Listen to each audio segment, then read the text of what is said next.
Welcome again, fans of fandom, to yet another display of fictional fury on Grudge Match Unlimited, where we hypothesize one-on-one battles between some of our favorite characters who inhabit different universes in pursuit of the eternal question, what would happen if they fought?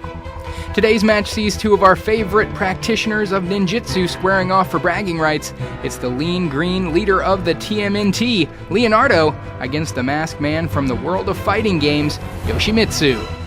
Both of these characters are master martial artists who primarily practice ninjutsu as their primary form of fighting styles. Also, both of them very honorable characters who embrace the way of the warrior and are very, very heroic characters who try to help out all those around them. And also both wield swords as their primary weapons in combat, as well as their enhanced fighting capabilities. So breaking them down individually and starting with the Ninja Turtle Leonardo, full name Leonardo Hamato, created in 1984 by Kevin Eastman and Peter Laird, is the oldest of the four Teenage Mutant Ninja Turtle brothers and the de facto leader of the team when their sensei and master Splinter is not around.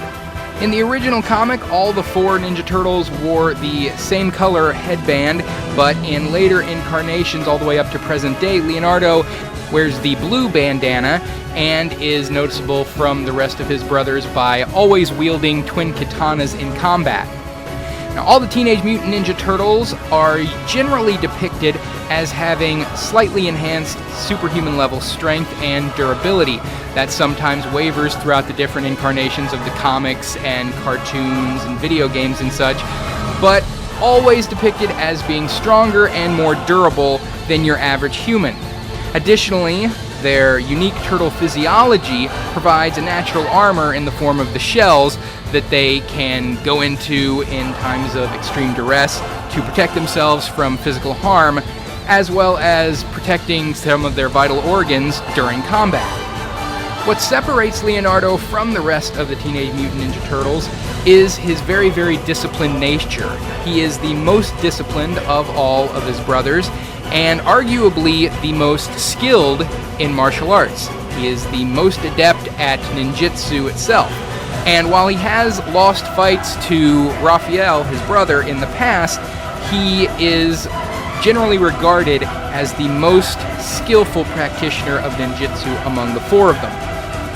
Yoshimitsu, created in 1994 for the Tekken fighting game franchise and then being carried over into the Soul Calibur fighting game franchise, is one of the most popular characters from the world of fighting games, having appeared in close to a dozen or more video games over his creation of the last 12 years. Yoshimitsu is actually a title rather than a proper name, and it is bestowed upon the head of the Manji clan of ninjas, and that is why the two characters between Tekken and Soul Calibur are not believed to be the same person. It's a title rather than a specific person's name. But the Tekken Yoshimitsu is the one we are going to be working with through the course of this fight, as he was the original Yoshimitsu character in fighting games.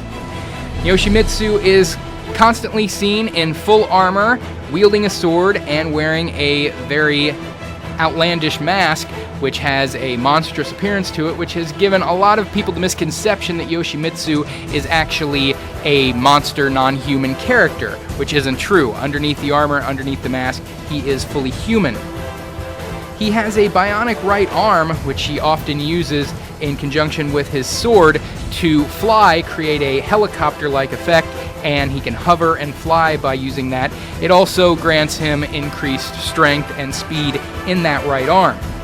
Now, throughout the course of the Tekken fighting games, he has been seen as displaying some supernatural powers, which is believed that he has harnessed through his practicing of the ninjutsu arts. These include self-healing, as well as life drain from his opponent in order to hurt them while healing himself, and he's also been seen using some short-range teleportation abilities as well. Yoshimitsu's sword that he wields, like the Yoshimitsu title itself, is handed down generationally through the ranks of the Manji clan, and it is believed to have the power and skills of all of its former owners and wielders within it, and bestows that upon whoever the current wielder of the blade is. Yoshimitsu's fighting styles throughout the Tekken game series is always seen as very erratic and very distracting as a way to try to trick his opponents into letting their guard down or to just become so unpredictable that he can surprise his opponents with his next attack in order to gain the upper hand in combat in that fashion. But both of these characters primarily use swords and ninja skills as their way of attacking their opponents, and so we're going to pose the question, what would happen if they were to cross swords with each other? Who would be the winner? And the winner would be Yoshimitsu. Both of these characters have various advantages that the other does not. Leonardo has the advantage in strength and durability over Yoshimitsu. Yoshimitsu does have the bionic right arm, which might be able to match Leonardo in terms of strength, but that's only in that right arm. Leonardo overall is going to be stronger and more durable.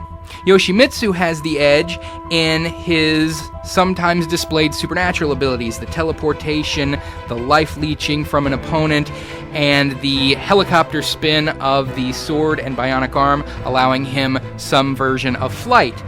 So both of these characters have certain abilities on their side that could prove the deciding factor. While Leonardo does have the natural armor in the form of the turtle shell, Yoshimitsu comes into every fight fully encased in armor himself. So he might actually be more durable during the course of the fight than Leonardo himself, because Leonardo doesn't have his arms, legs, or head really armored or protected in any way. Yoshimitsu does. Every part of his body is fully protected. Additionally, the extra skills of Yoshimitsu, including the flight, the hovering, the teleportation, that's really going to be very, very potent in any fight and is often utilized by Yoshimitsu during his fights in the Tekken tournaments. You could imagine him hovering high above Leonardo in order to perform drop-down attacks, teleporting behind him for sneak attacks from behind, or if Leonardo does manage to get some good hits in on him, that self-healing or life-draining ability could prove a big-time X-factor in hurting Leonardo while simultaneously healing himself.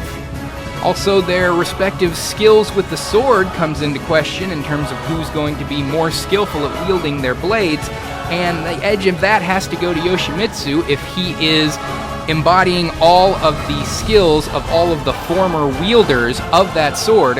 That's going to prove to be just more potent and more skillful than Leonardo is with his katanas. So Yoshimitsu, video game world, and Tekken is going to take home the win of this Grudge Match Unlimited. Message me down below, let me know what you think of the outcome of this fight, as well as any suggestions for future matches. See you next time on the next edition of Grudge Match Unlimited.